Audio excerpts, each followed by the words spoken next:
I repeat to you, gentlemen, that your inquisition is fruitless. Detain me here forever if you will.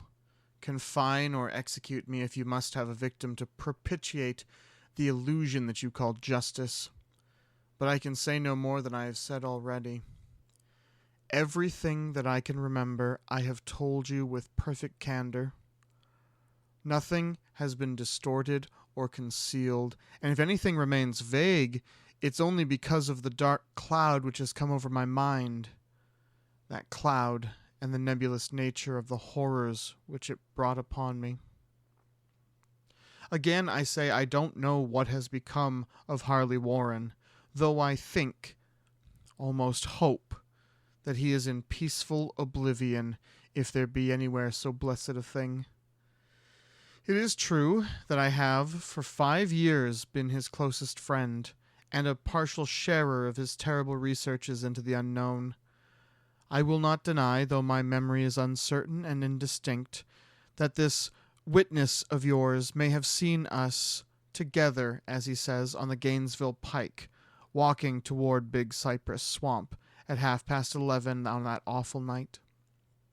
That we bore electric lanterns, spades, and a curious coil of wire with attached instruments. I will even affirm, for those things all played a part in the single hideous scene which remains burned into my shaken recollection.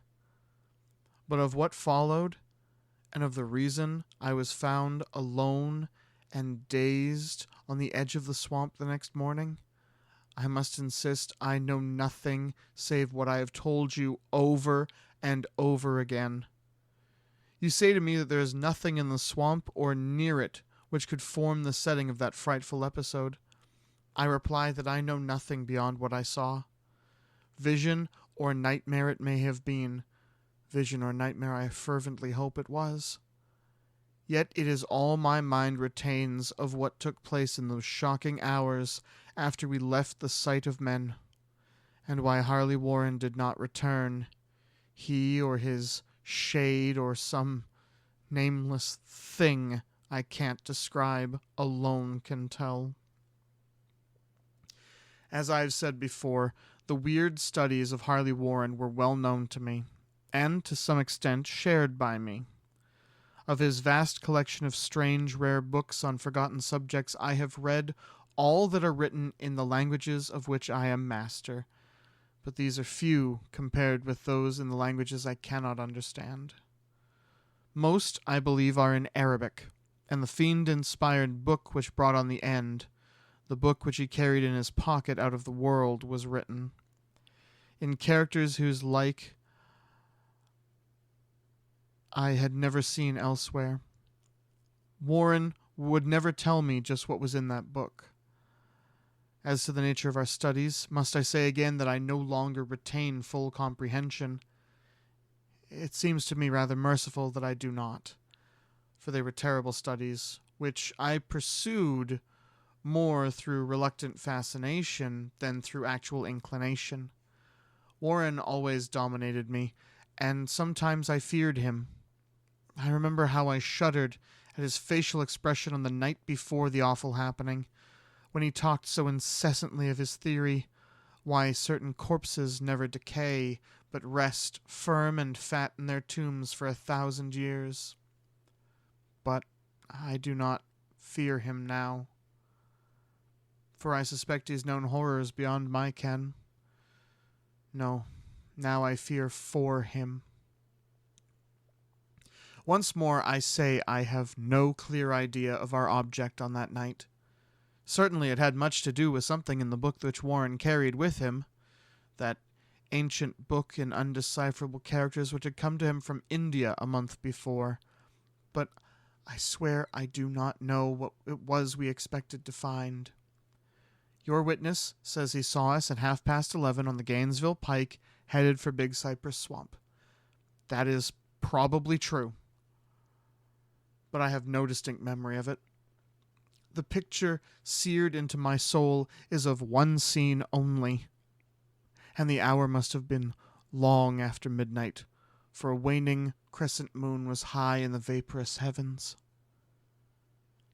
The place was an ancient cemetery, so ancient that I trembled at the manifold signs of immemorial years. It was in a deep, damp hollow, overgrown with rank grass, moss, and curious creeping weeds, and filled with a vague stench which my idle fancy associated absurdly with rotting stone. On every hand were the signs of neglect and decrepitude, and I seemed haunted by the notion that Warren and I were the first living creatures to invade a lethal silence of centuries. Over the valley's rim, a wan, waning crescent moon peered through the noisome vapors that seemed to emanate from unheard-of catacombs, and by its feeble, wavering beams I could distinguish a repellent array of antique slabs, urns, cenotaphs, and mausolean facades, all crumbling, moss-grown, and moisture-stained, and partly concealed by the gross luxuriance of the unhealthy vegetation. My first vivid impression of my own presence in this terrible necropolis concerns the act of pausing with Warren before a certain half-obliterated sepulchre, and of throwing down some burdens which we seemed to have been carrying. I now observed that I had with me an electric lantern and 2 spades, whilst my companion was supplied with a similar lantern and a portable telephone outfit. No word was uttered, for the spot and the task seemed known to us, and without delay we seized our spades and commenced to clear away the grass, weeds, and drifted earth from the flat, archaic mortuary. After uncovering the entire surface, which consisted of 3 immense granite slabs, we stepped back some distance to survey the charnel scene, and Warren appeared to make some mental calculations. Then he returned to the sepulchre, and using his spade as a lever, sought to pry up the slab lying nearest to a stony ruin which may have been a monument in its day. He did not succeed, and motioned to me to come to his assistance. Finally, our combined strength loosened the stone, which we raised and tipped to one side. The removal of the slab revealed a black aperture, from which rushed an effluence of miasmal gases so nauseous that we started back in horror. After an interval, however, we approached the pit again, and found the exhalations less unbearable. Our lanterns disclosed the top of a flight of stone steps, dripping with some detestable ichor of the inner earth, and bordered by moist walls encrusted with nitre. And now, for the first time, my memory records verbal discourse.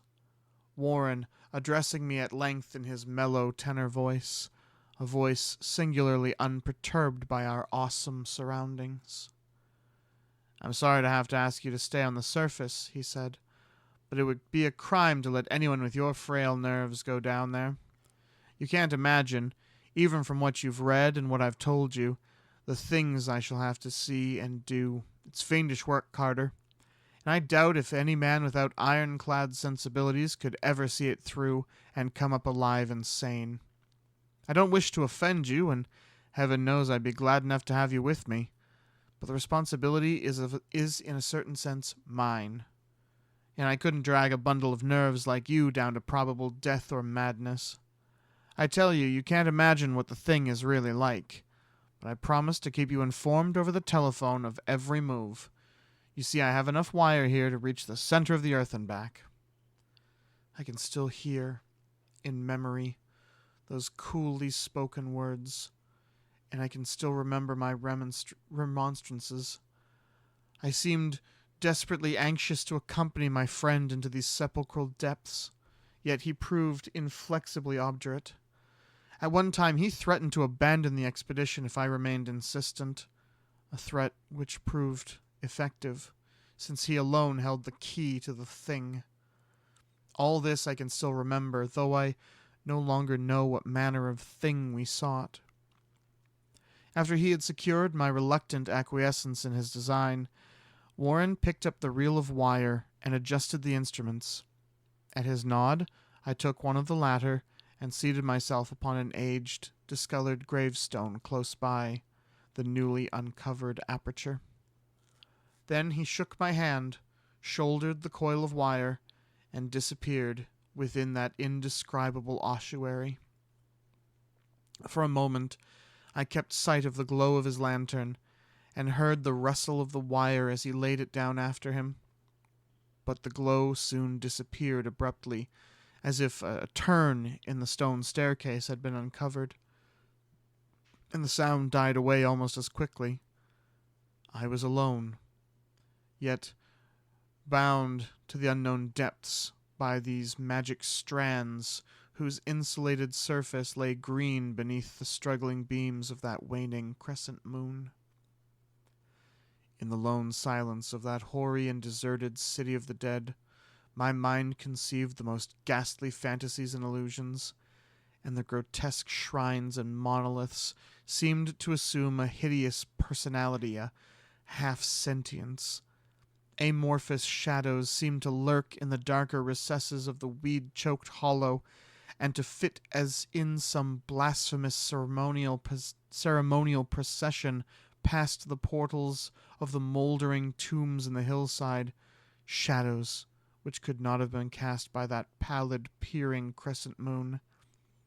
I constantly consulted my watch by the light of my electric lantern, and listened with feverish anxiety at the receiver of the telephone, but for more than a quarter of an hour heard nothing. Then a faint clicking came from the instrument, and I called down to my friend in a tense voice. Apprehensive as I was nevertheless unprepared for the words which came up from that uncanny vault in accents more alarmed and quivering than any I had ever heard before from Harley Warren. He who had so calmly left me a little while previously now called from below in a shaky whisper more portentous than the loudest shriek. "God, if you could only see what I'm seeing." I couldn't answer. Speechless, I could only wait. Then came the frenzied tones again. "Carter, it's terrible, monstrous, unbelievable." This time my voice didn't fail me, and I poured into the transmitter a flood of excited questions. Terrified, I continued to repeat, "Warren, what is it? What is it?" Once more came the voice of my friend, still hoarse with fear, and now apparently tinged with despair. "I can't tell you, Carter. It's too utterly beyond thought. I dare not tell you. No man could know it and live. Great God, I never dreamed of this." Stillness again, save for my now incoherent torrent of shuddering inquiry. Then the voice of Warren in a pitch of wilder consternation. "Carter, for the love of God, put the slab back and get out of this if you can. Quick, leave everything else and make for the outside. It's your only chance. Do as I say and don't ask me to explain." I heard, yet I was able only to repeat my frantic questions. Around me were the tombs and the darkness and the shadows. Below me some peril beyond the radius of the human imagination. But my friend was in greater danger than I, and through my fear I felt a vague resentment that he should deem me capable of deserting him under such circumstances. More clicking, and after a pause, a piteous cry from Warren. "Beat it!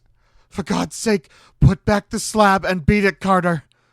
Something in the boyish slang of my evidently stricken companion unleashed my faculties.